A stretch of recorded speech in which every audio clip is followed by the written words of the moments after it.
you, but the day is just getting started. The weather is lovely here in London for this Easter weekend, and it is a bank holiday weekend. It doesn't feel like one, but it is a bank holiday weekend. So, what are you going to do this weekend? Any plans? Anything, I don't know, specific ready for the weekend? Also, tell me about your week. About I don't know. It's been now 3 weeks now since we're doing this chill out live stream on Saturday morning. Last week, I had the chance to be joined by Nana Parry, the co founder and CEO of Tectonic. We had a fantastic discussion on customer acquisition and customer validation, market validation, and idea validation for your startup.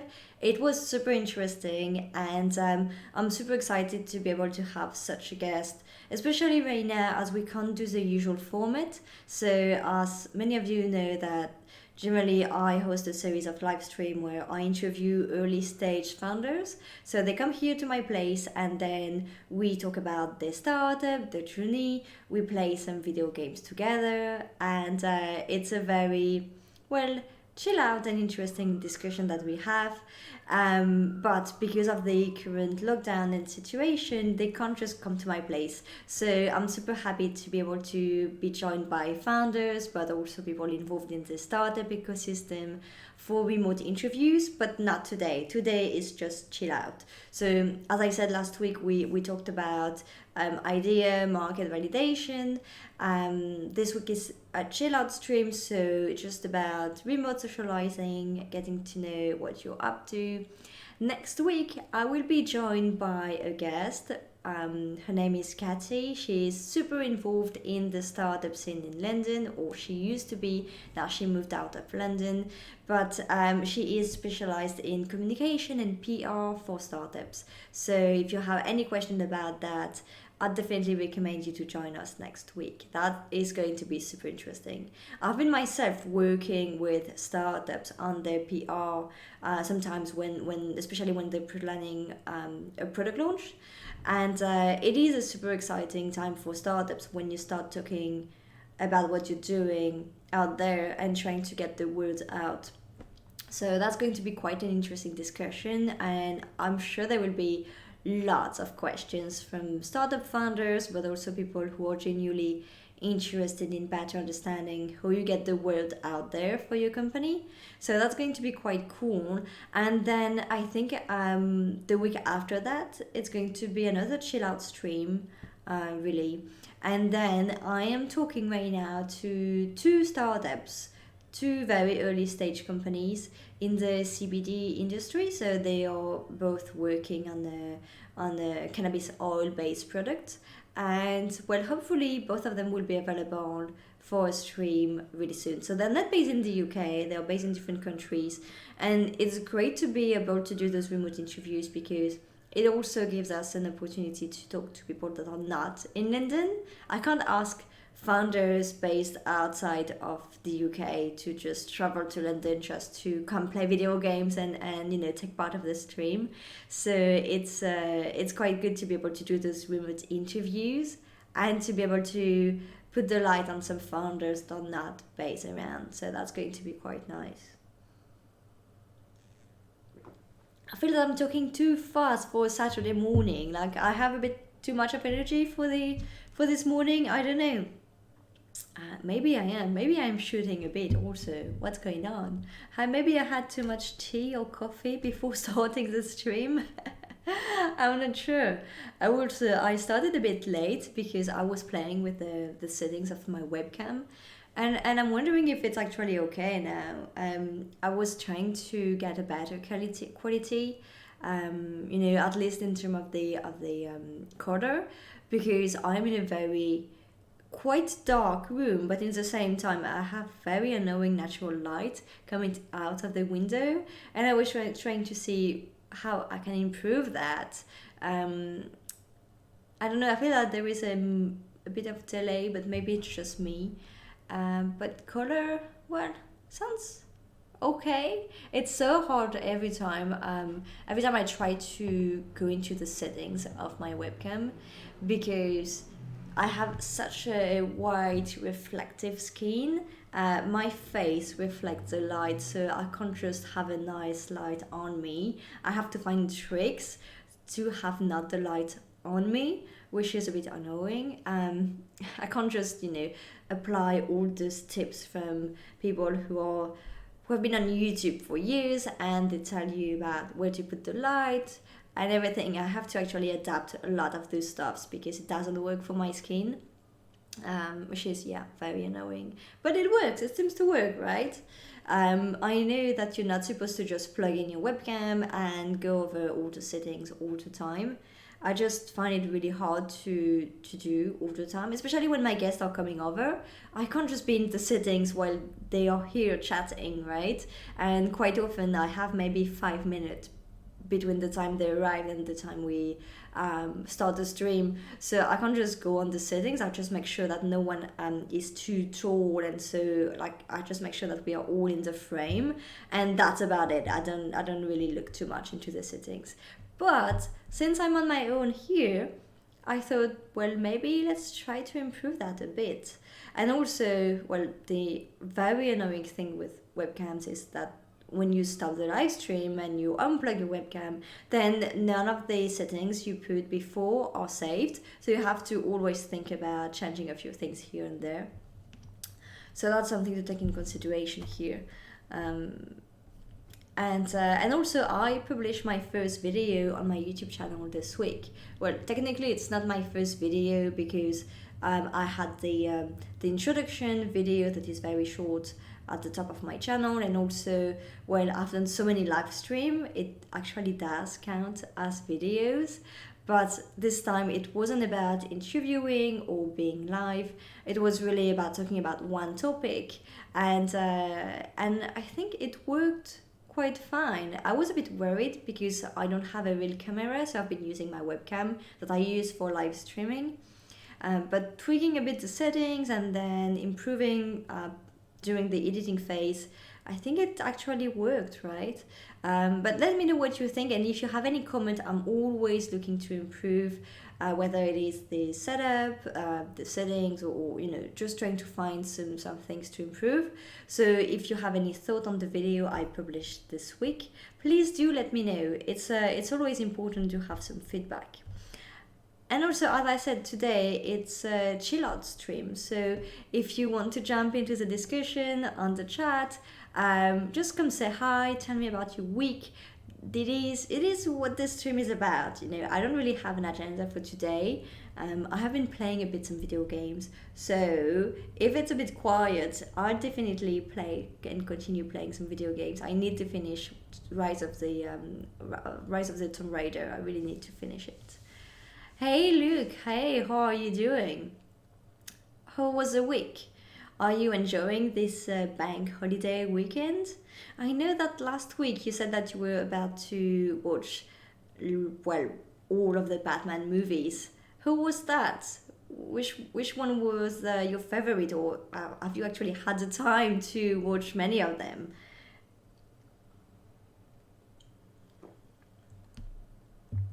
I've actually watched more movies recently. I've been out of some TV shows, and you kind of need a break between TV shows.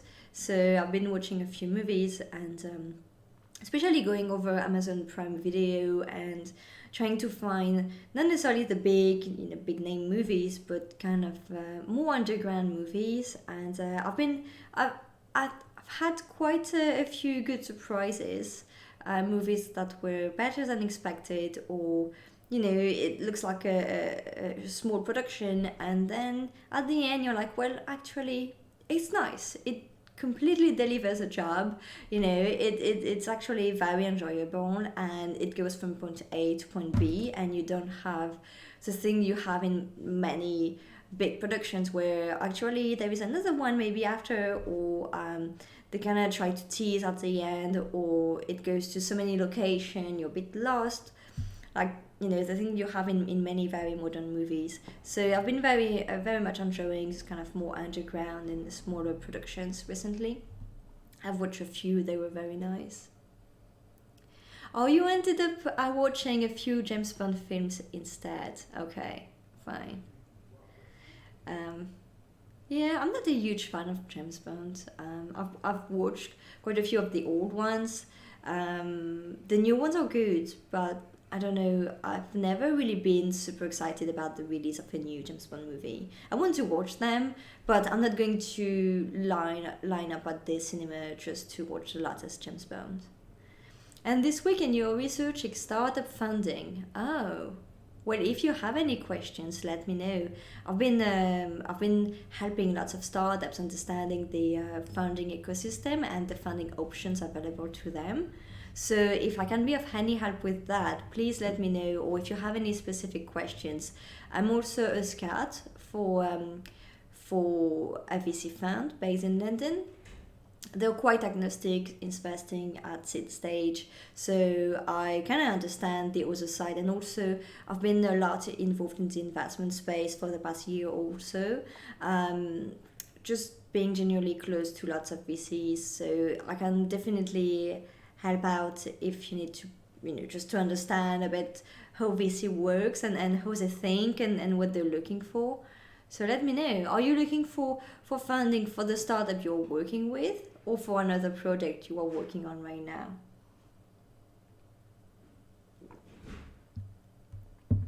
Funding right now for startups, it's definitely a big topic. I've seen lots of people trying to look at different options. I actually had a call this weekend with a very nice founder. I need to get back to him because he just replied to me with a very nice message, and he was very nice. And he was also, well, looking at the different options. Should they go for VCs right now, or should they try to get their first client? Do they really have the chance? What would be best at this stage? And it's always impossible to really answer with certitude when you're not within the company, but just being able to provide a bit of, of information on how the funding works, the situation right now for VCs, especially with the current situation.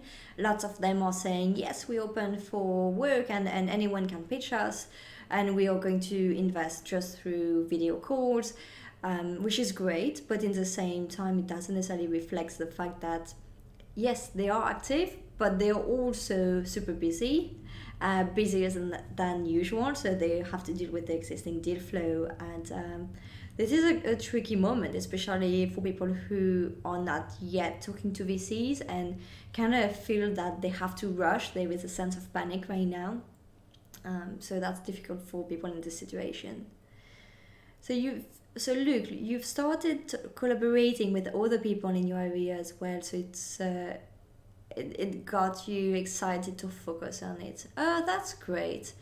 It's good that the situation kind of brings new opportunities for you rather than putting the entire world in pause. I think it's a risk right now, and I actually had the opportunity this week to be involved in different discussions. I started on Monday. I had a discussion with the CEO of Capital Enterprise, John, and the co-founder of CrowdCube. I don't know how I ended up in this call, just the three of us, and answering people's questions. But we had a very interesting discussion, and the day after, I was in a more international discussion, same on the topic of the effect of the situation on startup. And every time, what I started and what I tried to emphasize is that entrepreneurs are extraordinary. Resilient people, and I really believe that there are going to be lots of positive out of this situation, and that the big risk is that just everything pauses right now, and everyone kind of panic, and freeze their hiring, accept deals that are not good because they need cash. This kind of situation is not really healthy, but I really believe that after the lockdown, there will be lots of entrepreneurs who will look at the situation with a different eye. The co-founder of CrowdCube was actually mentioning that he started looking at this idea of crowdfunding during the 2008 crisis, and that because of the financial crisis, all the startups also started popping out, trying to tackle issues and avoid the situation in the future, or just bring the industry a bit more strengths. So I feel that it's going to be the same here. After this situation, we will see, well, lots of startups who will fail because they started something just because of the situation, the lockdown situation, and things will continue to change. But I still feel that there are lots of people who will have lots of ideas to make the society more resilient to this kind of situation, and also they will come up with fantastic ideas. So I can't wait to see that, because I really believe in founders and in entrepreneurship, and I just love how entrepreneurs think and all the opportunities some people see, even in such terrible situation. So I try to stay positive on that, but it's good to also be part of these discussions with other people like involved in the startup ecosystem, because you can voice what you see from other founders. You can just continue being active in the scene and in touch with what's going on, and try to understand the effect on the situation on other businesses. For my startup, it doesn't change much, because as I mentioned the other day, it was our plan anyway to be focusing on building the core tech. So for us, it was kind of the plan to stay super focused and to put our world in pause and just work really hard.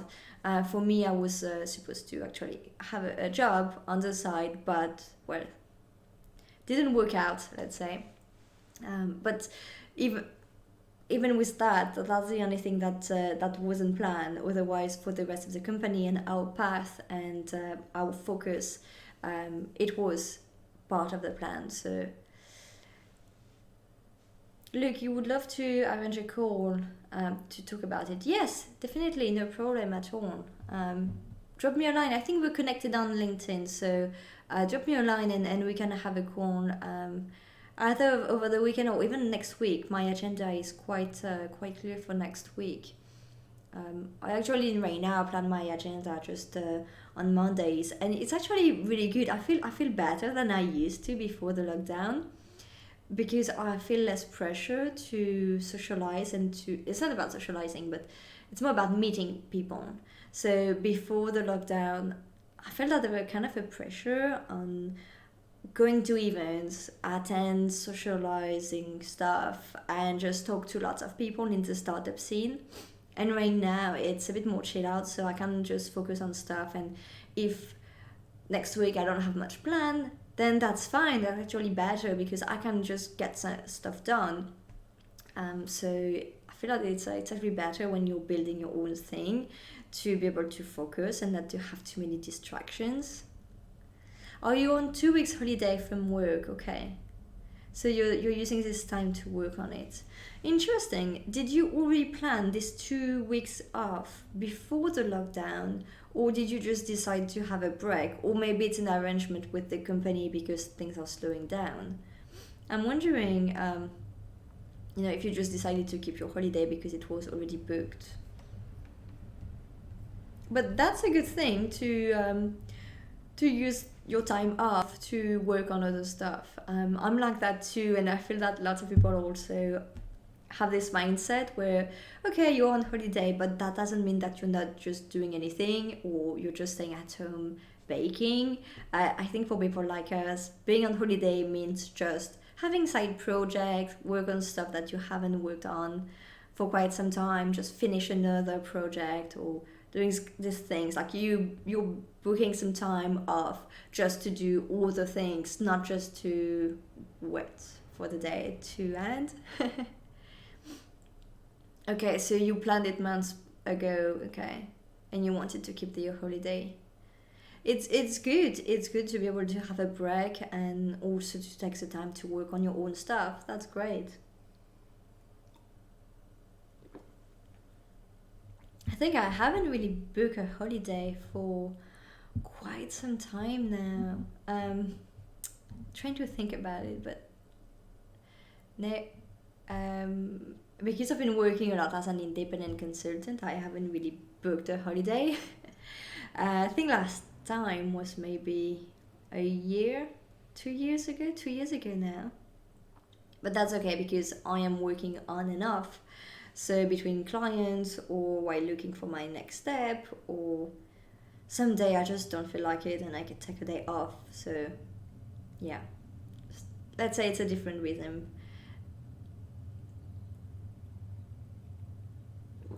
Are you going to do anything else apart from working on those side things for during your holiday? Any other plan, or I don't know, fun stuff that you're going to work on additionally? That would be great to know.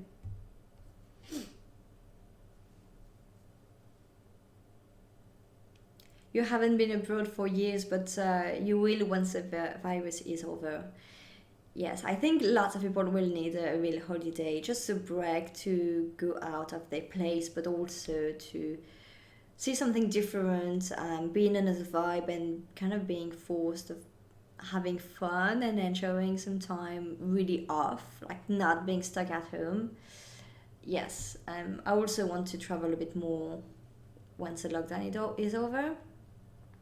But we'll see, because when you're building a company, well, we may actually end up in a situation where we have to continue working hard and we can't really take, well, a week off after the lockdown. So we may still be in this moment where you're just all focused and all into getting stuff done. So we'll see. Maybe after, maybe next year.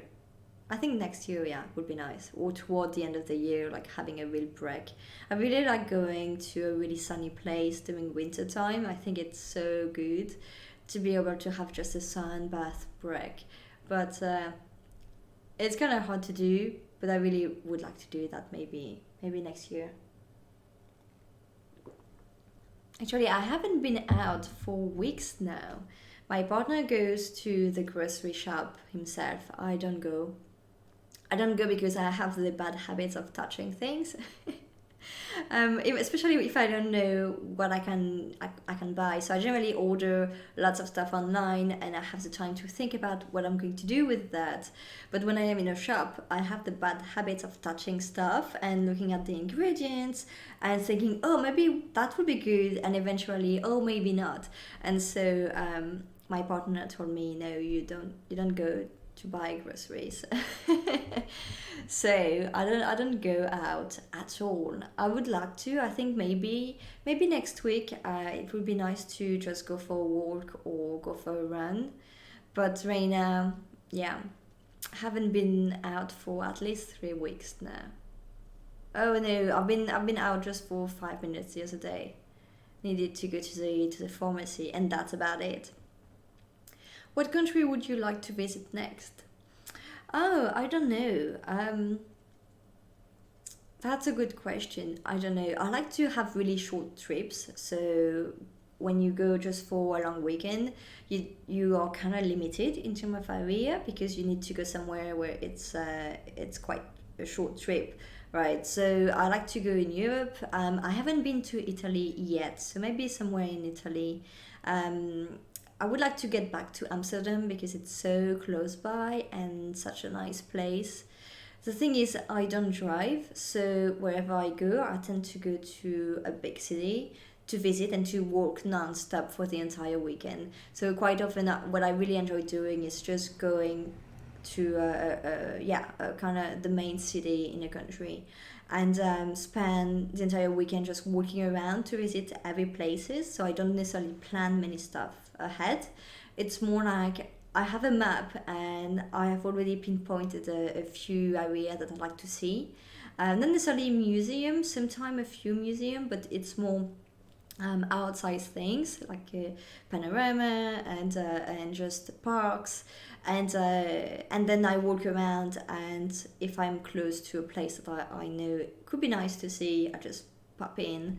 So maybe also I would like to go to Copenhagen. That's a place I really would like to go to in the coming years. I've already traveled a bit in Europe. Especially, I had a job a few years ago where I had to travel quite a bit. So I've already been traveling a bit in Europe. But yeah, that would be the idea next. I think it's Copenhagen, somewhere in Italy, Amsterdam, or places where you can go easily over a weekend. You stay in the main city, you visit around, you get some nice food. Where would you like to go, Luke? Is there any place you have specifically in mind? Oh yes, and I haven't mentioned, I need to go in France at some point.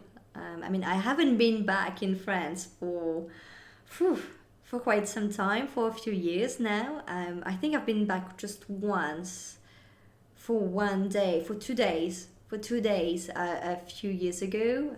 And yeah, that's the only time I went back to France in 5 years now. So I think at some point we will need to go back to France, go see my family a bit, enjoy Paris. Paris is nice. Hey, Eddie, how are you? Oh, you're not late. That's fine. How are you doing? How was your live stream last night? I think you did a Code Mortal stream with this pub quiz, right?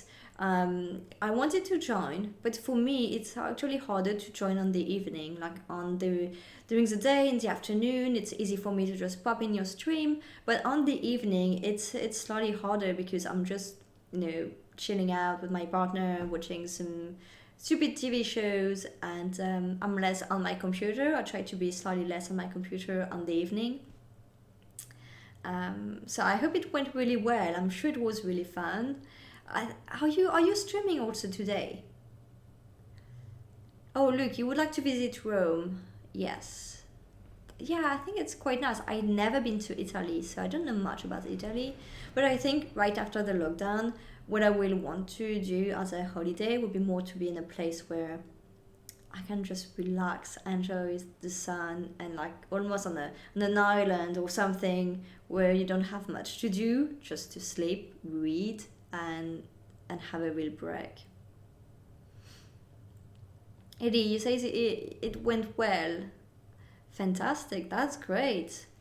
And you're doing a behind the scene at the WDD hackathon at 4. Okay, so if anyone is interested in hackathons and well, hearing about the behind the scene, hearing about what the team are working on, there is this very interesting hackathon happening, and AD on his channel is going to interview a few people, I think, right?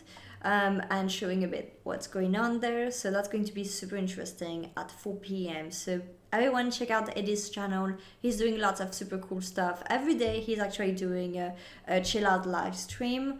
And I love it. Like I try to tune in, even if sometimes it's a bit too geeky for me. Like over the past few days, you've spent lots of time on GitHub.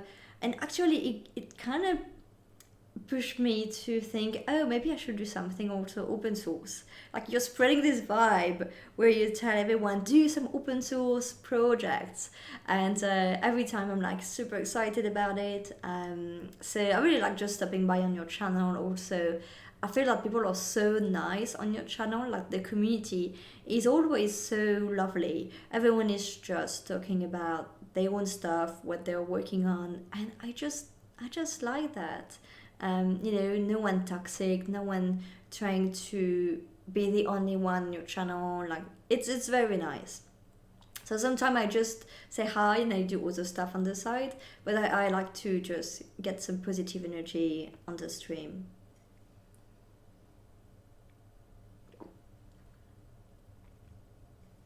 Yeah, I really like joining. It's actually very nice. I mentioned the other day that I was working on an app, and I tried to get back to it and just progress on it and finish it. And I reach a dead end, which is very frustrating for me. I really hate that. And it's not a matter of time, it's not a matter of being lazy or doing something else and not thinking about or not wanting to do this app. The problem is that I have something that is kind of working, but it's not working really well. But it's more that it's too complex now for me. And what happened is that I wanted to build an app that is a news aggregator. So that's super simple, right? RSS reader, like stupid simple, where I can just read news about esports. So I am super interested right now in esports. I've identified a few news that I want to read, and that is something that really helped me when I started working in blockchain. So I was already reading about blockchain and crypto mining, I was a crypto miner back then, and when I started working in this space like full time, I started diving into the technology, how it works, but also what was going on in real time in the space. And so I joined lots of Telegram groups, but something that really helped me was to add to my reading list every day some publications, and I downloaded this app for blockchain publication that kind of aggregated all the news about blockchains and also mining, but mainly blockchain technology and news, and it really helped me. And so I wanted to do the same here because anyway, on the morning I wake up and I start by reading the news, like the international news first when I have my breakfast, and then I move into the tech news. That's where I start planning my tweets for the day and scheduling my tweets while reading the tech news. And then, depending on what I'm working on, I read more specific publications. But I found that with esport, I don't necessarily want to have all those tabs open on my computer. I already have too many tabs, and I prefer to have just everything on an app. So I wanted to build that, and it's a mess now. Why did you stop mining? Because of the price of the tokens. So the thing is, you have to be profitable to make money. Well, yes. So you need to look at your profitability all the time, and the price of electricity, especially in central London, is crazy expensive. So you have to really have a good deal to actually just be profitable. So of course, if you are in a country where electricity price is quite low, you will be able to make more money from crypto mining. But in London, it is very expensive, and that means that I'm not talking about just a bit more expensive or not being much profitable. I'm talking about having your bill for electricity rising a lot, like to a few hundred a month, like tripling the electricity bill, and for the amount of token you get and for the price of the token, then it's kind of tricky to be profitable. And so because of that, I had to stop. It just, the price wasn't as high as it used to be. So I was mining, well, my partner was mining when we were in France. Then we stopped when we moved to London because we didn't have our setup and our rigs. But when we restarted them, the price was quite high, so it was very good. But now the price can't match the electricity price, so we decided to stop.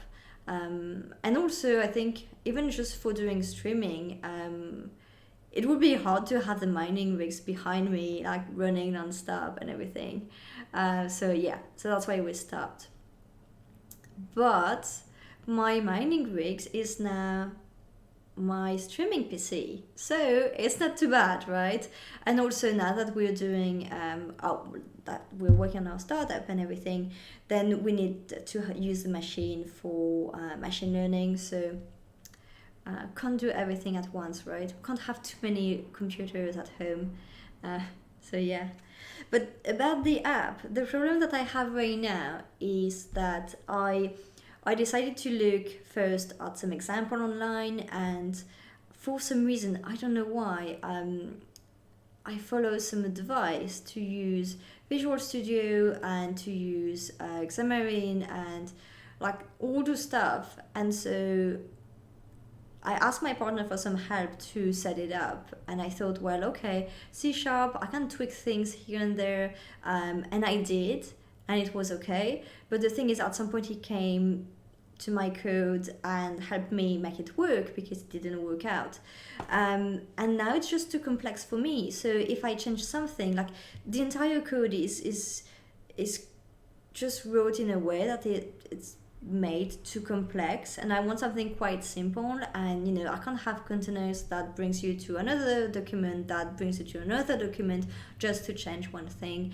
I'm not good enough for that, and that's a bit frustrating. So for example, right now it works in the sense that I can have the publication from the different, I can have the news from the different publication, I can display them, I can have like all my list of publication, the latest news, like the small summary. It works, that's fine. But then it doesn't display, like there are some piece of code that also are displayed that shouldn't, and it's just so complex to change that, and I feel that it's not my app anymore. Like, to do anything I have to ask my partner, because the entire system became too complex for me to just touch anything.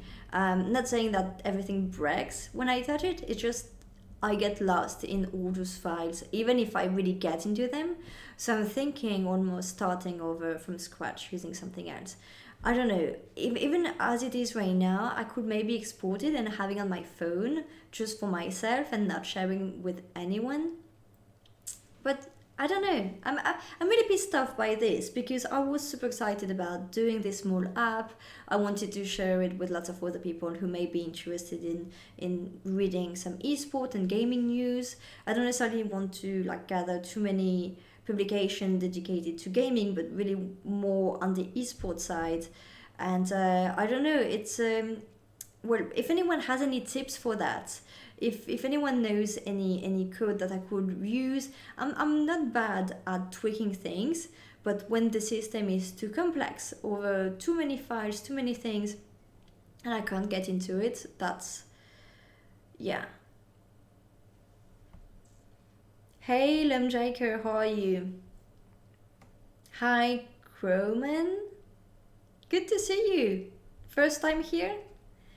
Um, AD, you say as project grows, it does get more complex quickly.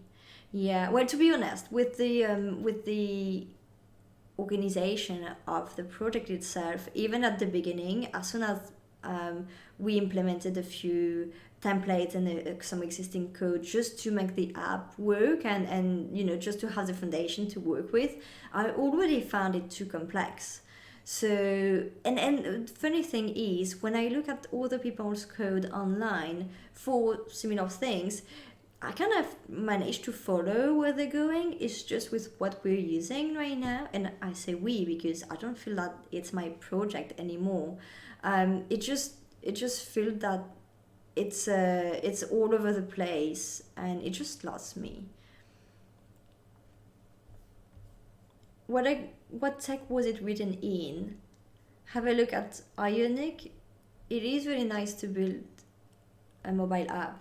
Never heard of Ionic. So it is written in C sharp, and I am using Visual Studio with this.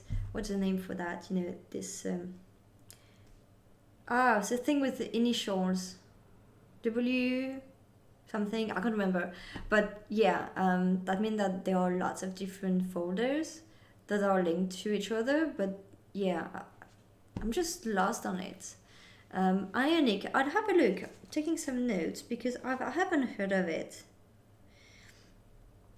I was just expecting to do something a bit like a more complex website, where you have a few pages that are linked to each other, and maybe another document for the visual aspect, like a CSS equivalent, and something quite simple.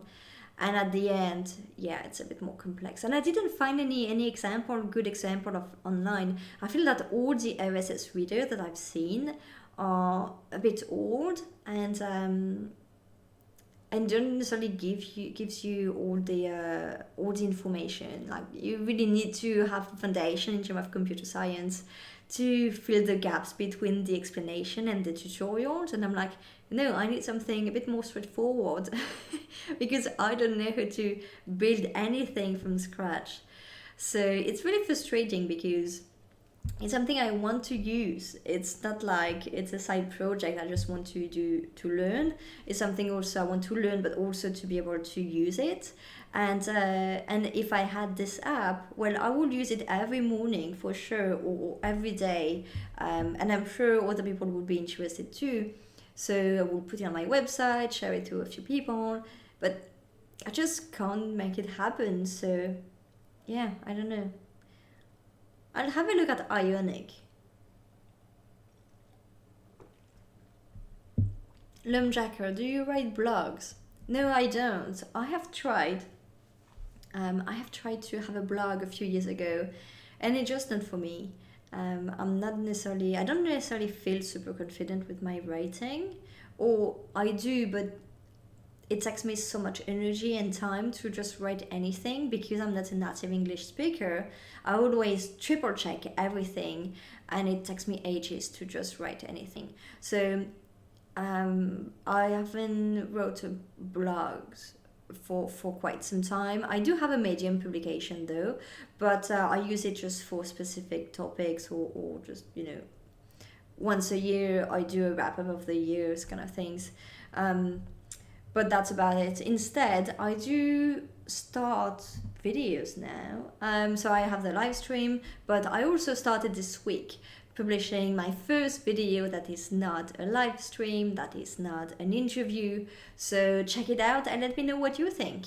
It is about working from home, but from the startup perspective, and the challenges and the main questions startup are thinking about or just facing when we talk about working from home. So it's not really about sharing tips, but more addressing questions like remote hiring, building a culture, these kind of questions, especially for startups.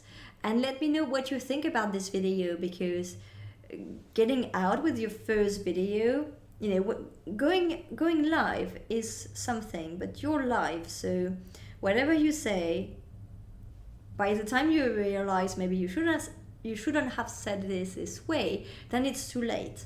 But with videos that are not live, you can edit it. So publishing a video is like, yeah, I'm happy with that now, and now I'm getting out to the world with this. So it's slightly different, and I am super happy to have any feedback. So if you think about anything good or bad, or to improve, to say about the video, let me know. Luke, you really liked it? Oh, great. That's good to hear. I want to talk about different topics, and I wasn't sure about starting with a working from home video, but in the same time, I thought this will resonate with everyone right now, and that also I was a bit tired of seeing all those videos about working remotely, um, but that didn't really address the real questions for companies and for small businesses, that were just staying on the, oh, here are my habits, and I try to exercise, I try to stand up. Like, it's interesting, but I think that we've seen too many of those. So I'm glad that you liked it. Lemjaiko, do you have Discord? Well, I do use Discord, but I don't have a Discord. I don't have my own Discord group, no. And I'm not planning on doing that. I think the community and my channels are too small right now for that. So, if it's about creating a Discord just for 10 people or so, that would be nice. But you can also reach out on Twitter or on any social media, and that would be the same. Like, I answer messages and tags on Twitter, so that will work better.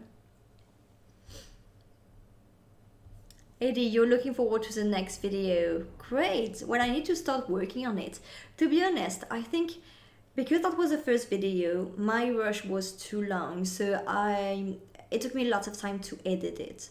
Not that I didn't know where to start, it's just I had such a long rush because it was my first video and I wanted to do it right. I think I was a bit too ambitious, and it was quite long, so the video itself is about 11 minutes, but I had about an hour and a half of rush, so it was too much. I think next time I will try to limit the number of takes I do, and if it's not perfect, that's not perfect, but at least it will be faster to edit. And yeah, I'm not sure yet which topic I'm going to address. I have a list of topics that I find interesting. I also have a list of topics that people ask me about, and also from all the live streams that I hosted before, especially when I have guests, lots of people are asking, lots of questions are coming again and again, so lots of the same topic. So I'm going to try to address these also. Hi, Wayather. I never know how to pronounce your name. Have a nice day, everyone, and hello. Well, hello to you. Good to see you here. Yes, there are so many working from home articles on LinkedIn. Oh yes, look, you're right. Too many. It's good, but then when you're also used to work from home, like me, you're like, okay, that's good. Everyone is discovering the joys and the cons of working from home, and well, that's good that everyone takes the time to create their own routine and to have some inspiration. But then, when are we really going to talk about the real thing, and what I see is really people being worried about the future. So that's what I want people to think about and to also start talking about. And there are, as I said in the video, there are lots of companies that have been working completely remotely for years. That could be a great source of inspiration rather than people who are just starting working from home for the first time, sharing their first tips. Yep, they're all talking about the same thing. Yeah, exactly. So we'll see. I don't know yet when will be the next video, but for the next guest, actually, I am going to have a guest next week. Her name is Katy, and she is fantastic. She has been involved in the startup ecosystem in London. She is not based in London anymore, but she has been continuing working with startups, especially on the PR and communications side. So she owns kind of an agency, I guess. It goes into the agency category where her team is helping startups and small businesses with their PR and communication. So we will have a remote AMA with her next week. And then 2 weeks after, we will have another live stream. It's not 100% confirmed, but it should be with entrepreneurs working on cannabis oil product, like base product. So because they are B2C product, it will be also an interesting discussion on the effect on the situation on early stage B2C companies. I can't wait for all of those. That's topics that I wanted to address for a long time on my channel, so I can't wait for that really to happen. Wayatha, how is the situation in London?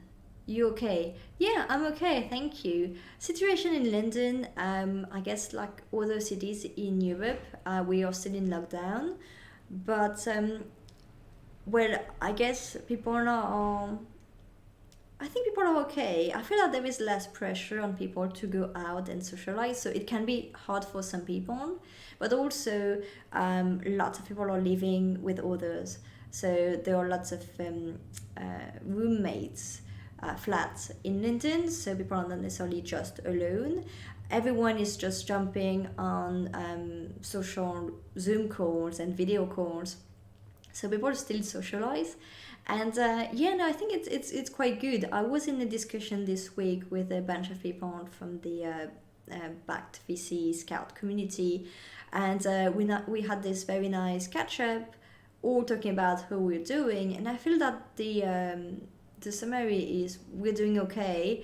Early stage startups and startups are trying to push the government to get some help. So I was in some discussion earlier this week. But yeah, I think overall we're doing okay. It's a difficult situation, but I think it's getting better than the first weeks. And now we're just accepting it and just adapting our habits. For me, it's actually very good because I feel less pressure to go to events. Actually, I don't go to events because there's no events anymore, which is good because I can focus on working on stuff, and I don't have to go out, have meetings and everything. I do have lots of phone calls. I still jump on calls with founders to help them on many stuff, and it's good to be able to help and to be involved in the ecosystem. So there are lots of stuff happening. I'm also focusing on some learning right now in the morning, so I adapted a bit my routine. Not that my routine didn't work out, it's more that I have a terrible headache and pain in the eyes on the morning, which is super annoying. And I know it's because I spend too much time on my screen, but it's hard to find activities you don't do on your screen. I've been baking a lot, and I had to stop because I was baking every 2 days. Like I was baking a full cake, and it was a bit too much. And also finding eggs in London right now. Uh, not super, you're not 100% sure of finding eggs. So I've been kind of slowing down in baking. Um, so yeah, everything I do is on the screen. So on the morning, I wake up generally with a headache, and it happened to me before, also before the lockdown. But now it's kind of constant because I don't really have much breaks, and I don't go out. So I try on the morning to go slow, not to spend too much time on social media, and for that I just put a video on my larger screen.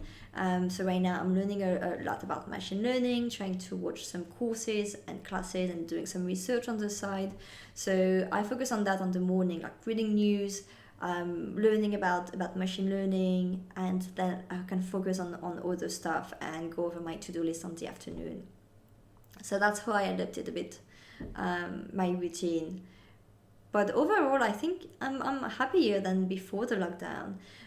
Before the lockdown, also, I wasn't necessarily looking to work full time on my startup because I was still looking for gigs. So just before the lockdown, I wasn't working full time anymore, and so I was trying to find other gigs to get a bit of money while I work on my startup. And I kind of felt lots of pressure to get money in because that was the initial plan, right? The initial plan was to work full time, build my startup with my co-founder, and once we are ready to go to the next step, and once we have the core technology ready, I can work and jump full time into it. But because of the lockdown, and because, well, I lost my full time job, I couldn't find quickly another gig, and it kind of stressed me out because I was trying to find a way, not necessarily full time, but at least part time, or doing some consulting with some startup programs and stuff. And so the lockdown kind of stopped those kind of hire. Everyone is just trying to figure out how to make it work online, and so they're just focusing on their problems and not necessarily trying to hire external consultants for that. And surprisingly, it kind of relieved the pressure of trying to find a way to make money. And so I feel actually better than before the lockdown because now everyone is in the same boat, and fine,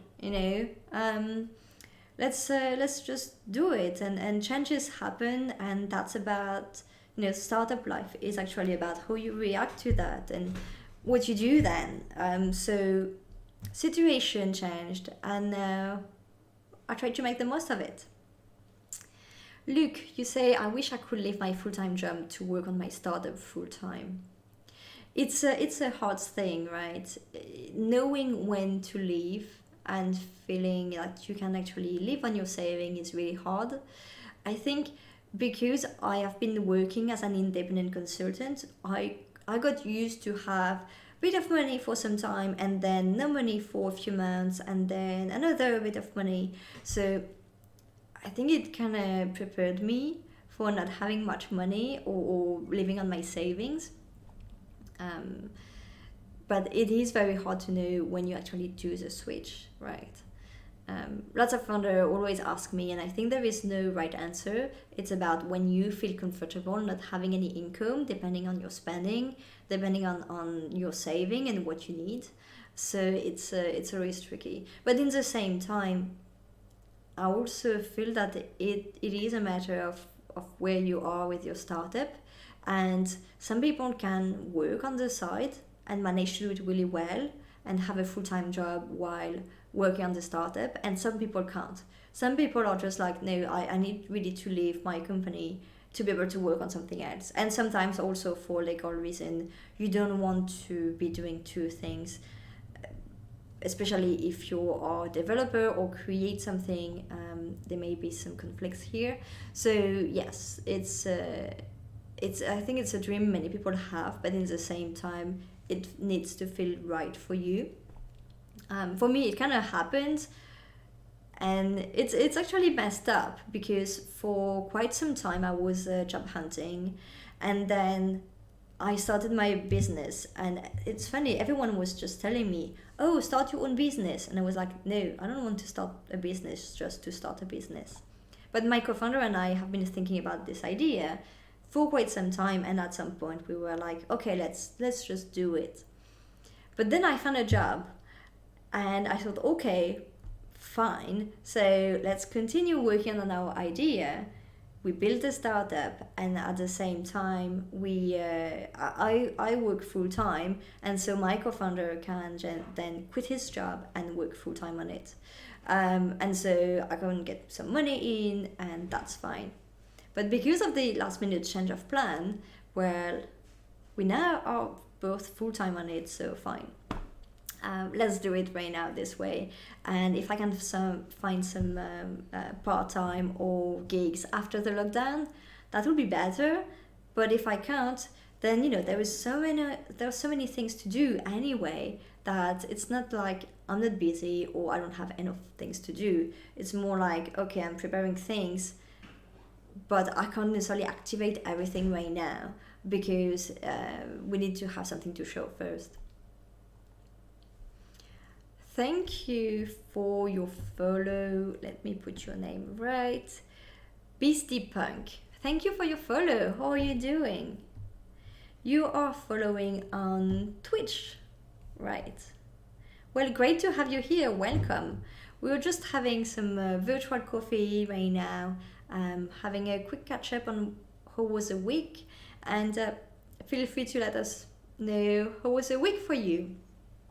And also what you're working on, if you're working on anything.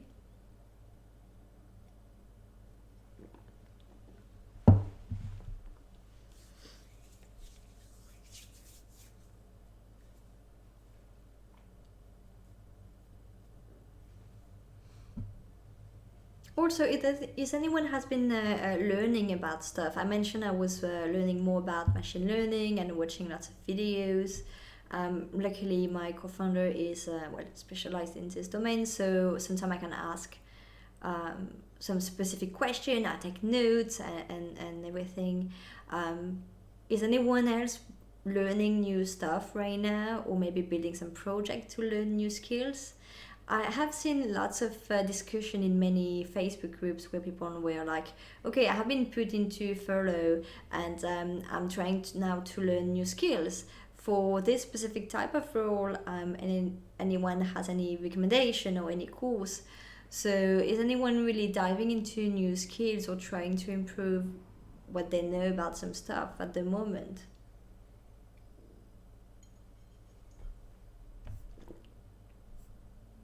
Eddie, you're always learning. Yes, that's right. Eddie, you're active in so many things, and also because now you have a new streaming PC, I guess you're spending lots of time improving and diving more into live streaming tech. That's pretty cool. Wyatter, you have two homeworks. One is for programming languages and the other is about numerical computation. Class have been working on them. Oh, that's pretty cool. That's nice. Eddie, you say, I think now it's a time for us to upskill. Completely agree. And learning new things go through many ways. It can be just taking the time to read a book, or just watching a bunch of videos on a topic. Learning is not necessarily about having a degree or having a certification. I have been doing online classes for years. I try to do at least one a year. But at the end, you have the certification, and just have this certification isn't that hard. I mean, you can just do the final test and just change your answer and or do research as the question comes, and at the end you have the certification. That is not the point. It's about learning, right? So you can do lots of online courses that are free, but also just watching a bunch of specific videos are super helpful. Jacob, oh, good to see you here. You're also learning basic machine learning for you. Oh, that's good. Yeah, me too. But I think you have, you know much more than I do for sure. Because you are technical and you have this technical understanding of it. I still, maybe sometimes I ask stupid question, but I'm like, okay, so how does this actually work? Because I don't have a computer science degree. Sometimes I understand the idea of something that I've seen in machine learning, but I'm like asking about, okay, how does it really apply when you are in front of your code? How do you actually link it to the rest?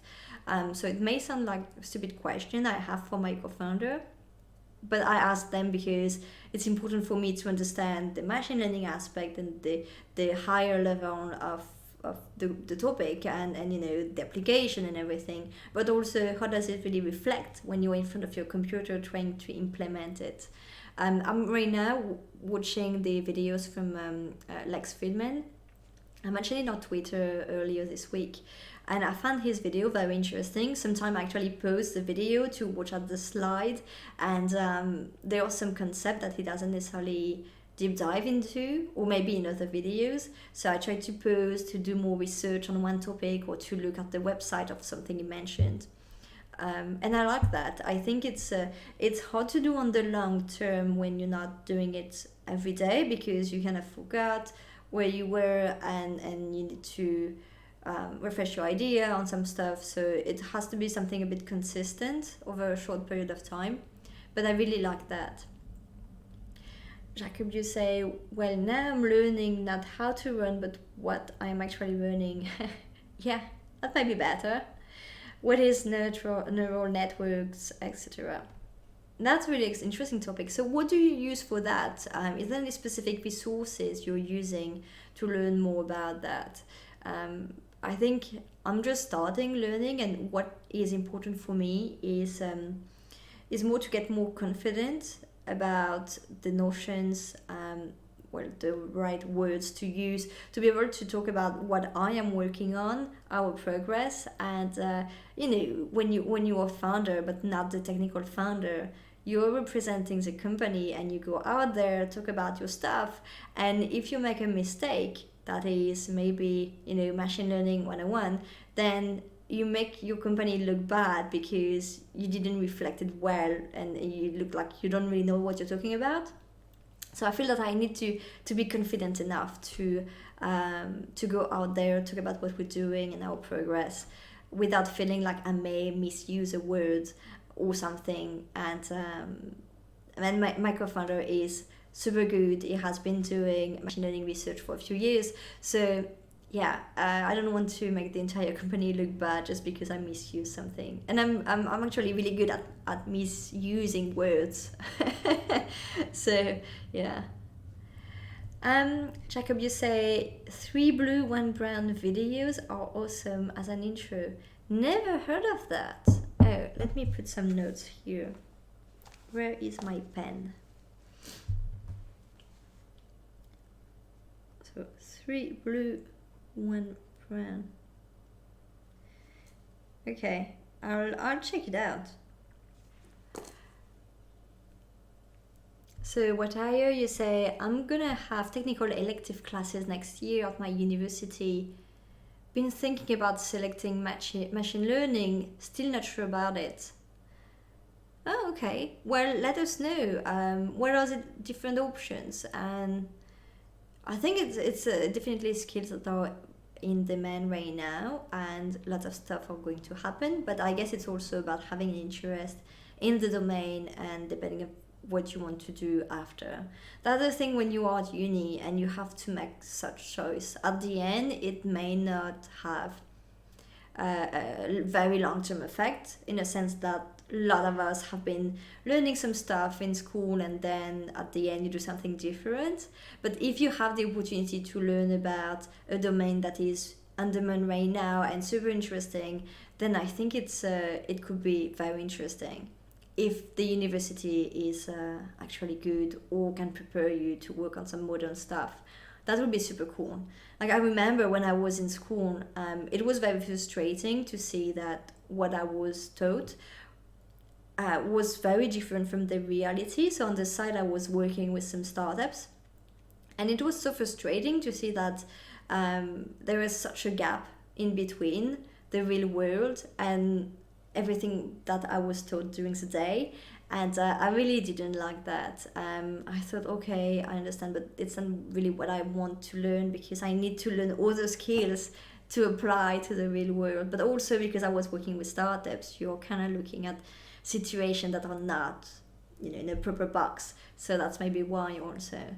But no, that's really cool to have some such choices, and to be able to learn skills like that. Like if I had to redo everything again, maybe I would learn at school skills that let me create something. Like at the moment, I can't create anything, and that always has been the struggle. That's why when I have side project, I always try to create something out of that. I'm not good at creating from scratch, but I can tweak a lot of stuff to make something happen. That's a different, approach, I would say.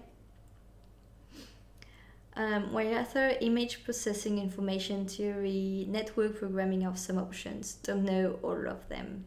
Okay.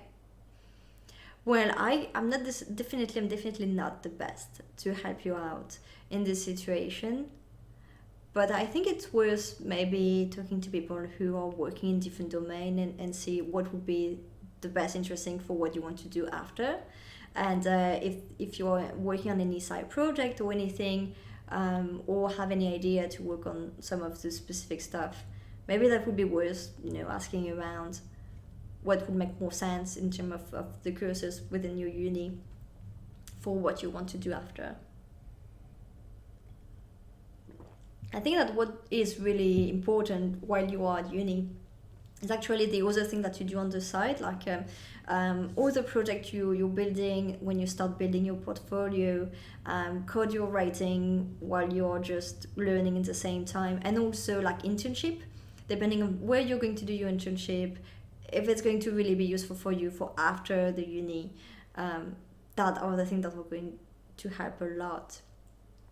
Yeah, you have time to think about it thanks to the lockdown, I guess. I have no idea how it can affect people when you are still at school and in this lockdown situation.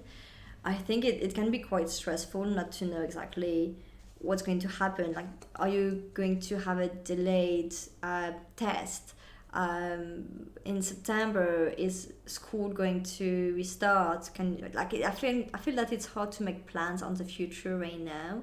I was actually reading a lot about younger kids this morning in the news, and there was especially some testimony from kids who were actually worried about school, just not being able to be at school, thinking, how can I maintain my friendships with my friends, or just, is school going to reopen soon, or will I be able to actually go to the next class next year? Will I restart again? Like, lots of these worries. It was young kids, but still you're thinking, yes, it is uncertain time on all situation and for everyone, which is a bit stressful. But as I said, I think it's important also to look at the good thing, at the positive things, and try to focus on what's going to happen next, because this is not going to last for years. And even if the lockdown will last longer than expected, then it's about being able to move everything online. Like, moving everything online isn't that hard. It's more about the question of how do you pass a test, how do you make sure that the people are learning effectively, like these kind of questions. And I think we'll go over it, and it will have a positive effect on the future. So you say some of your friends internship are have. Okay, I start again. You say, what I hear, some of my friends internship are being cancelled because of lockdown. That's a shame, but in the same time, depending on the company, I understand. I think startups may not cancel internship because they need help, and they can easily share the knowledge you need remotely. But maybe companies that are already struggling, just keeping it together, it might be a bit harder. I've actually been talking and in discussion to get an intern for us. There are some programs where you can actually get interns for specific things, especially to potentially have a website, and hopefully it will work, because I really would like to have, well, someone joining, even if it's just for a few weeks, and it's completely remote. And I'm actually glad that it is, because anyway we don't have an office, because we are such at an early stage, we don't have an office. So if the intern would think about going to an office and work with us, well, they may be disappointed. So I think it's great that such program kind of push people to keep their interns. And I think it's a great opportunity also for people at school to see something else, to learn, because when you are a student, you may be in your bubble and you need to have this real life experience. But if you additionally can't move outside of your house, it's even worse to get connected to the real world. Eddie, you say, I am liking that more people are living streaming. It is better. Yes, I think it's better than Netflix. Yes, definitely. And it's good to have a relation, to share your journey, to share stuff that you learn. I think it's fantastic. And I like the fact that people are more and more live streaming. I know on your channel you say a lot that people should start creating content, talking about the journey, documenting the journey. And I feel that live streaming right now is easier to set up, but also people may start live streaming right now because that's the best time, and they will stress slightly less about the equipment, because anyway right now buying a better webcam or camera, it's not, well, it could be the right time, but for webcam it's actually difficult. Prices are rising, and etc. And so people may think slightly less about the quality and just start live streaming because it's good for them and it's good to share with others. And I completely agree, it's better than Netflix.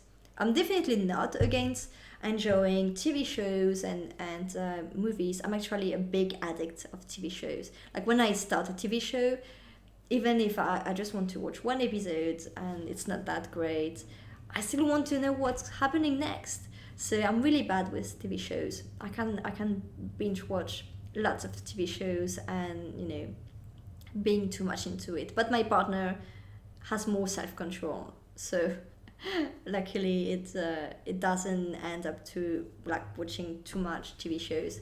But it's good to watch stuff and to relax, but then because it's so draining and addictive, it's way much better to join someone and talk about something. It's more stimulating. With Ayo, you just hope that you can do an internship in Europe next summer. I hope you will, yes.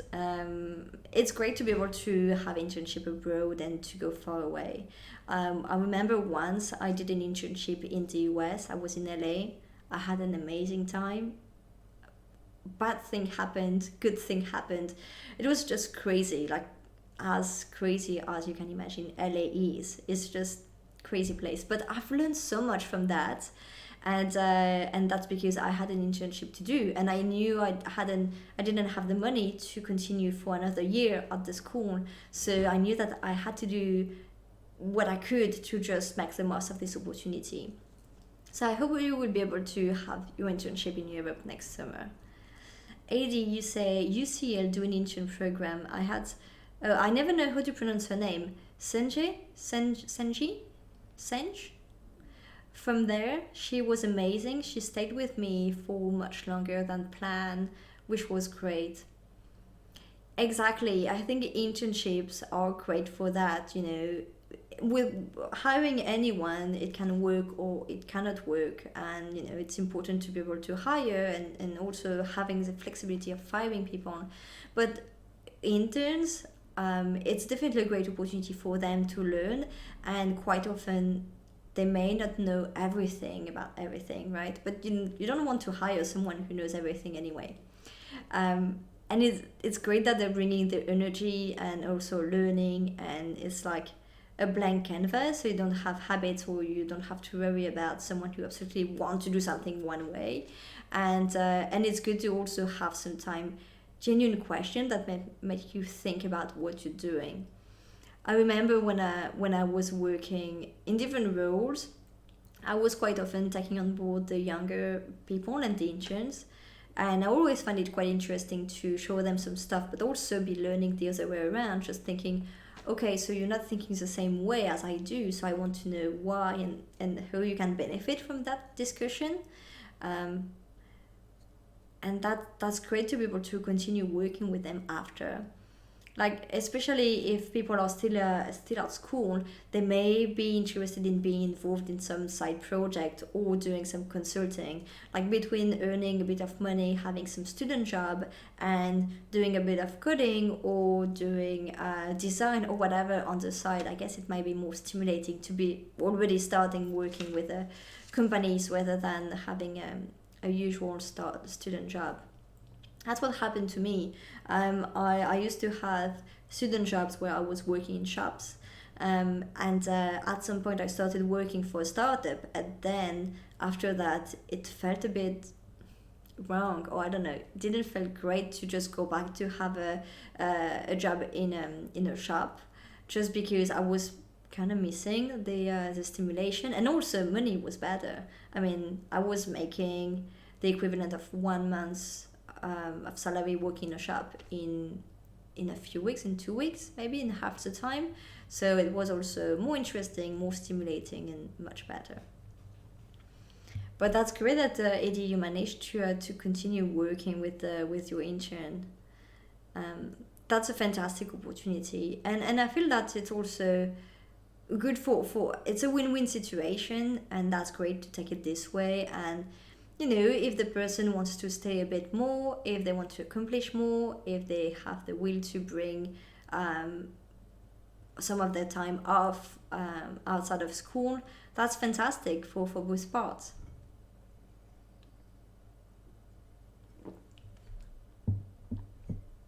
Finger crossed we'll be able to have an intern in the coming weeks. I think the internship we applied to the program is starting actually quite soon. I think they had some delays because of the lockdown situation, where they had to move everything to like everything online. So they had some delay, but I think the recruitment starts. That all the interview process starts in the coming weeks. So finger crossed we'll be able to have someone to help us. And I don't know exactly yet about the level of experience, so I have different ideas, well, kind of linked to the same thing, but in terms of the volume of what the best person can do. But I guess it will also depend on the person and their approach. So finger crossed, that would be super helpful. And also, if the person help us have a website, that means that we can start just showing a bit more or teasing a bit of what we're doing.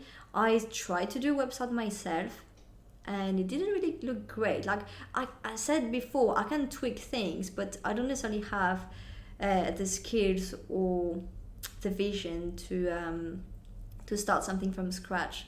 So I prefer to have someone who really think just about that, to help and to bring a different perspective, raise the right questions. You said the problem for me is I'm from Turkey. Oh, that's not that far away. And we are not in European Union, so I have to get a visa to do an internship there, and companies might not want to pay for it. Interesting. I'm wondering, for an internship, if you really need a visa, though, in every country. Like, huh.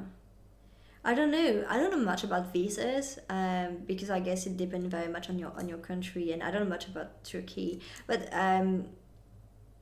yeah, I don't know if people have to pay much to have you, and which year you are in. I think if for a long internship, if the cost is not that high, it can be okay. Um, but that can be a problem for sure for many companies. I guess it depends on the company and the kind of internship you're looking to do. AD, I paid my interns by hour. So sometimes they work more and sometimes they work less depending on the schedule. Work will always be waiting, so no rush. Trust is really important. Interesting, you pay them by hour. Okay, that's good to know. Yeah, I haven't really been thinking too much about that because we haven't been actively looking to hire anyone. And the internship program that we applied to is fully, how do they call that? It's kind of fully paid, so it's like linked to a governmental program, and they pay the interns for you. So you, as a company, you don't have to pay the intern, but they get paid. Um, it's important to pay your interns, and sometimes even if it's an unpaid internship, just being able to reward great work is super important. I remember once I was doing an unpaid internship, and I was fine with that. Anyway, I was working on the side during lunchtime, but I remember it wasn't supposed to be bad, and at the end, because I did a great job, the founder just gave me a bit of money for that, and I was super grateful because well, it wasn't supposed to be a paid internship. Sometimes when you work on a small structure, also you you can understand that people can't pay you as an intern, and I think yeah, even if I didn't have money back then, I thought, okay, if I was at school, I wouldn't necessarily have the time to work on the side anyway. So it's kind of the same as being at school. So it was okay doing a non-paid internship. But I think right now there are so many abuse. It's good to be fair and to just be honest and transparent, including with your interns. But trust is really important. I agree, Eddie. And I think it's not just for interns, it's for everyone within your company. It's about trust, and what I try to stress out every time is also about transparency.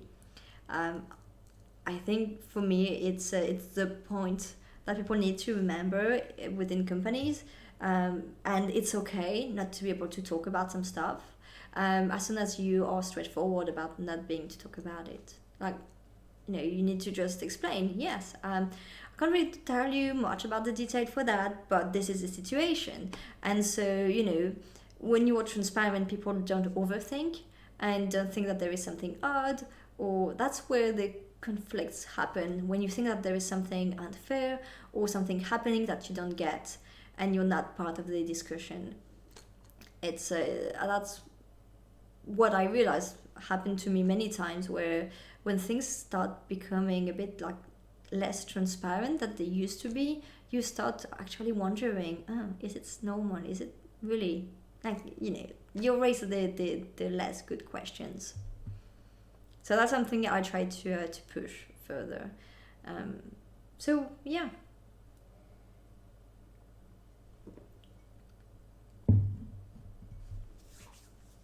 But we'll see. Finger crossed we'll have an intern at some point.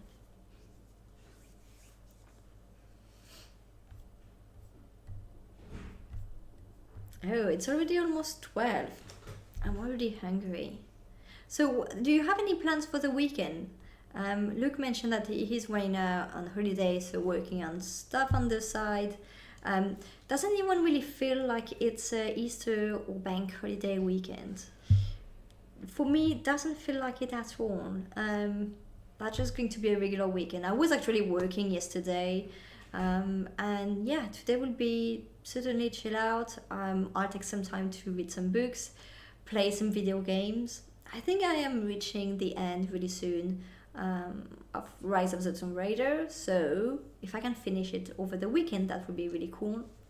I'm enjoying the game, but in the same time, not that much, like it's nice, getting better sometimes, but it would be good to just reach the end. And yeah, and read some books. I started reading Shoe Dog, which is the memoir of the founder of Nike, and that is quite nice. It's written in a very interesting way, but I kind of like it for now. So I just started it last week, and I'm going to try to continue reading, and it kind of forces me to not be on a screen, which is hard, but it's better for my eyes. So it doesn't feel like the long weekend. The weather is good though. I think the weather is good. I haven't opened my blinds yet. I know there's lots of light is in the room right now, but the blinds are closed at the maximum right now. So that's the lowest level of light I can get. So I haven't really looked outside. Looks nice though, but I won't go outside because everyone will be out. It's a weekend and I live close by to a park, so prefer not to go out now. Maybe next week. Maybe I'll go for a walk or for a run next week. Whether for weekend work on the homeworks, maybe study some and play some video games. That's it for me. What games do you play? I'm definitely interested in knowing more about what games you play. Yeah, I don't know yet what I'm going to do. Apart from that, I think I'm going to force myself not to be doing any work. Um, I maybe think I'll have a look at the resources, especially Ionic mentioned by Eddie, to create the app I wanted to create. Maybe I'll try to think about, should I start from scratch on another platform using another tool, maybe using all the tutorials to create the app I want.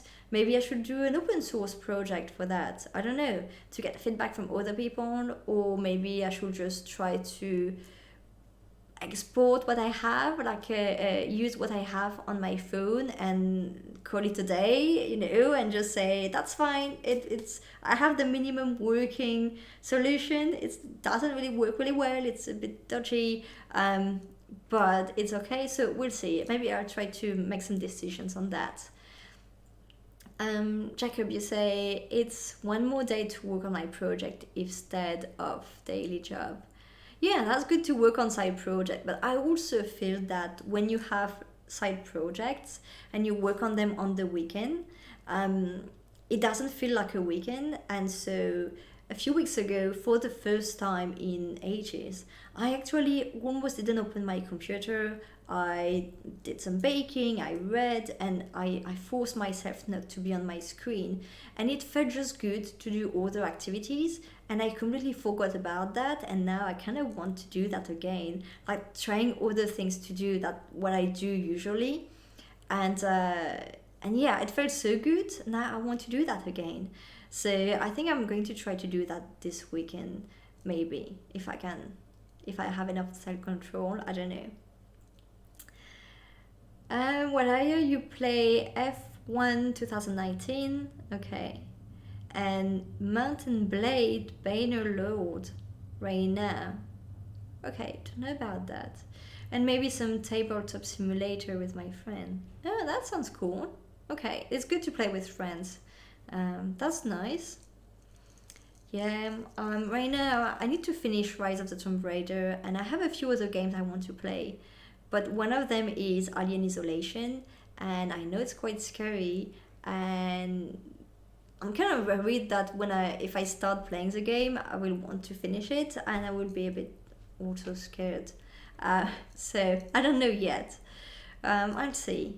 I also want to play Mass Effect Andromeda. I've played all the other Mass Effect over the past few years, but recently, and so I need to play this one. And I have a bunch of games anyway on my Steam account, so I don't know yet. But also, it's an activity that you do on the screen, so I really love playing games. But as I try to spend less time on my screens, don't know if I should play more games. Maybe not. Maybe I'll have a look at baking something without eggs. I have one egg left. I guess we'll try to go to a shop in the coming days again to find some eggs. But yeah, maybe I can have a look at doing some baking or simple baking. But I don't know. That's already a lot, right? I mean, I'm like, oh, maybe I'll do that. Well, it's actually already covering a lot, so adding to these things like the chores you have to do at home anyway, I think the weekend will go quite fast. I wish I had a flat where the sun comes into my flat again. I used to have one, and just to lie on the couch and be under the sun and have a sun bath from my couch, but it's not the case anymore. So I'm not going to enjoy too much this lovely weather.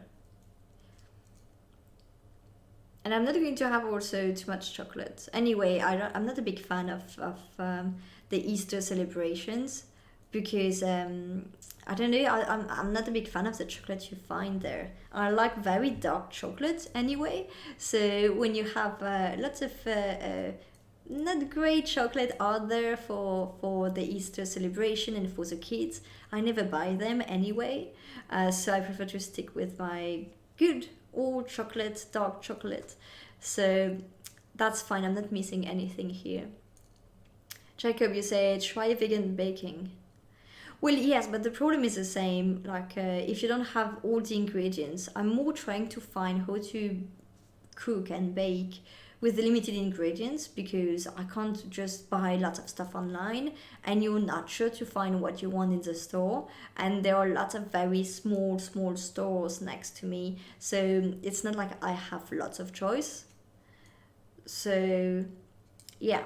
I think I did something without eggs this day. I did some sablé and then I managed to do a banana bread. But since then, I haven't found any bananas in the stores. So I do have some kiwis, some acorns, lots of acorns. That's where you realize that you're in London and in the UK. Lots of acorns everywhere, but harder to find bananas. Well, it was good to chat with you. Okay, you have to go. So you have to work on your homeworks right now. Well, have a great day and good luck for your homeworks. And, well, hope that it's interesting. You know, homeworks are never interesting. Like, it's never super exciting to be like, I have to do my homeworks. But I hope it's interesting. And yeah, have a nice day and enjoy the weekend. AD, get a chicken. Ha. You know what? I've actually been reading an article recently where it was a woman who was actually selling chicken. And she was saying that so many people just try to buy chickens. Like, I think she was selling chickens to farms. And she says that lots of people, especially from cities, they came to her buying lots of chicken to get eggs. And she was like, now I put some rules because I don't want people to buy lots of chicken because they are not going to treat them well and I'm not sure that they have the space to actually host chicken. And you know, if it's just about selling chicken for them to be stuck in a flat in London just so people can have eggs, and then after the lockdown you don't know what they're going to do with them. So she was like, no, now I'm putting some rules because people are just getting crazy. And then, funny enough, after that, I've seen news where celebrities bought some chicken, and you're like, come on. So no, I'm not going to get a chicken in my flat just to get eggs. But that's okay. We find eggs sometimes. It's just because well, I like eggs, so I quite often prepare some eggs in advance or during the day to eat later on. It goes really fast when you have a box of 6 eggs. If you do some baking where you need 3 of them, then you know it goes super fast. But I've been baking and cooking a lot. I've been experimenting with lots of new recipes. If you are interested, I don't know if that's really interests anyone, but on my Instagram account, that's where I post some pictures. Like yesterday, I did a homemade tabbouleh. I really liked it, but I didn't had any mint or what's the name for that? Persil. No, it's not persil. It doesn't work in English. Well, anyway, I didn't had any mint to put on it, so it was a bit bland, but it was nice. I think I also put a bit too much onion, and I cooked the onion because it was frozen onions. Anyway, I adapted everything. So yeah, I put the pictures on Instagram. Not a pro at baking and cooking, but I haven't really been using much Instagram apart from sharing information about my next live streams and my next guest and stuff like that, or sometime when I go on the weekend. But yeah, recently I've been posting some stories, and I'm not a big fan of taking pictures of myself, selfies and outfit or stuff. It's not my thing at all. So I've just been sharing some pictures of food, things I've been cooking, and I don't know if it really interests anyone. I don't even know if people watch that at all. But if anyone is curious about what I am cooking and baking, well, check out my Instagram. And I created recently there's a automatic, but when you type exclamation point Instagram, it gives you my Instagram. I'm super proud of that. That's stupid, I know, but it took me so much time to do it. Not to do it, but before I decided to do it, I knew I wanted that and it was useful and everyone have them, but I never really done it or took the time to have a look. It's like the also the icons and the badge on Twitch. I know I had access to those, but I never really took the time to design anything. And I did eventually a couple of weeks ago. So now if you are a subscriber on Twitch, then you can have this badge and shiny stuff. I don't even know where they're displayed because, well, I don't have many subs. They're not active on the chat. They are kind of silent, and that's cool, that's fine, but that means that I have no idea what it really looks like when you have this badge next to a subscriber's name on Twitch. So I mentioned Instagram, but actually I'm not super active there, and the main channel for me is, like you, AD, it's Twitter. I love Twitter, and so if anyone ever wants to have a chat, talk about what they're working on, or just ask questions, you can always find me on Twitter. I definitely spend too much time on Twitter, but I just love it. I share lots of stuff, especially tech news. I mentioned every morning I read the international news before reading the tech news, and so when I am reading the tech news, I am actually scheduling my tweets for the day. So over the day I share different news that I find interesting, and then live I tweet a bunch of other stuff. I answer people, like I am super active and I just love it. Not a big fan of Facebook. I just use it for chatting with my family sometimes, and also be active on such some groups for startups, but that's about it. But the rest is it's mainly Twitter, and yeah, that's the main channel. I also use a lot LinkedIn, of course, but also I don't know, I don't post many things there, and I find it really hard to know what your post is going to be seen. There are quite often some delays between when you post something and when people see it in the feed, which I never really get. But yeah, Twitter, if you need anything, that's where you can find me, and I'm generally live there all the time. On my phone, that's one of the few apps where I have notification activated. I just like it for years. I think I've been using it for a very long time. But yeah, talking about cooking, today I am going to get some bolognese spaghetti. And I think I said the same thing last time. It's generally something I eat on Saturday morning. It's kind of a habit. Just cooking some spaghetti bolognese on Saturday for lunch. That's what we do almost every Saturday. I don't really have the nice steaks that we used to have, but that will be fine. That will still be spaghetti bolognese, and that's fast to do, and that's very, very good. Anyone else right now preparing for food? Well, we're talking about food. I'm getting hungry now. I was thinking maybe playing some video games, but it's almost time to eat.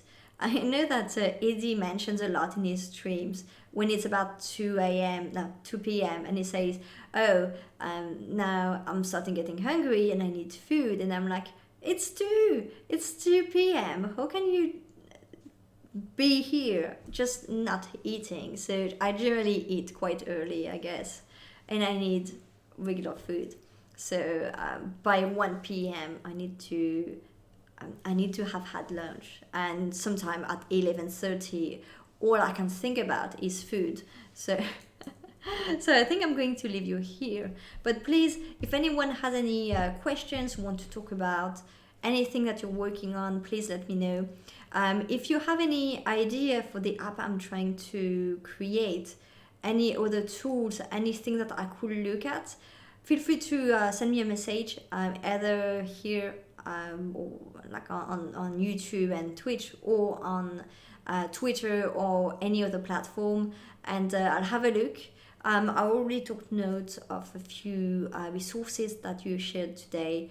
Thanks everyone for helping me on that, and I just like, you know, picking your brain on stuff, sharing what I've been working on, and just getting to have some different perspective and idea on stuff to look at. So that's always nice to see you. Next week, I mentioned I will be live at 10:30 like today, but I will have a guest with me. So I will be live with Katy, who is specialized in comms and PR. She has her own agency working with startups, and so we will be talking about everything PR and comms for startups. So if you have any question for her, be sure to join next week.